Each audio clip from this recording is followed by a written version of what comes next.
la C2 1 litre 4 stop and start en boîte auto cumule les avantages. Le premier coup d'œil est plutôt flatteur, le design est fluide, sobre. Pour certains, la nouvelle Twingo 2 s'en approche énormément. Les dernières photos de Renault soulignent également cette thèse. Ses formes arrondies la rendent attachante, mais elle garde tout de même un côté plutôt sportif qu'il ne faut pas négliger. Le modèle que Webcar News a testé est donc une 3 portes de 75 chevaux. Elle est équipée de la technologie Stop and Start, une technologie qui permet de couper le moteur à moins de 6 km/h avec le pied sur le frein. Une innovation intéressante dans la perspective de rendre les voitures plus propres.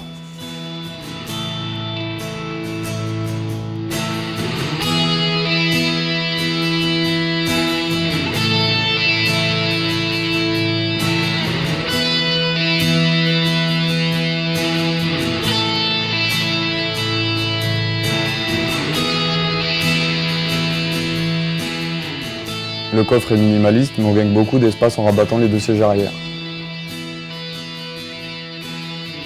À l'intérieur, c'est plutôt sobre et efficace. Les finitions sont pour leur part à la hauteur du prix du véhicule. Nous ne sommes pas dans une voiture haut de gamme sans doute, mais le design reste accueillant. Le confort est présent, il y a de la place pour le conducteur et le passager. En revanche, à l'arrière, les grands manqueront peut-être un peu de place. 2 airbags viennent renforcer le sentiment de sécurité. Les surfaces vitrées sont assez spacieuses, ce qui rend le véhicule assez lumineux. Le pommeau de vitesse et les poignées de portière sont sur le même ton. Ceci confine d'ailleurs à la C2 Stop and Start une allure de sportive urbaine. Mention spéciale au contour en arc-en-ciel qui s'ajuste sous le volant sur la console de bord. La boîte de vitesse SensoDrive ne gâche pas les premières impressions. Les rapports sont par exemple mieux calculés que sur la Modus en boîte auto que nous avons pu essayer il y a quelques semaines.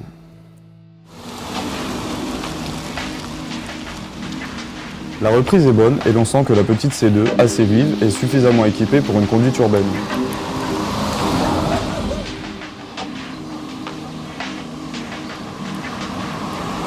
Une petite visite par les routes de campagne nous rassure sur la tenue de route du modèle.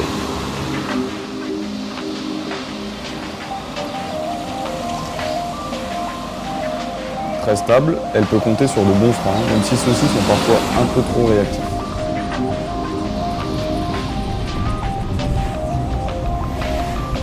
Le seul bémol de la boîte automatique intervient dans les démarrages en côte, pas forcément étudiés chez Citroën, et qui peuvent se révéler problématiques en cas de fort trafic. La voiture a en effet tendance à un peu partir vers l'arrière, mais ce problème est résolu après quelques essais.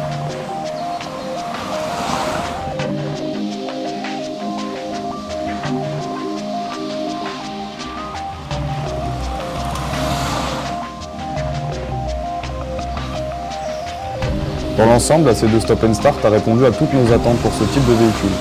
Elle n'en fait pas trop et reste l'une des valeurs sûres de sa catégorie.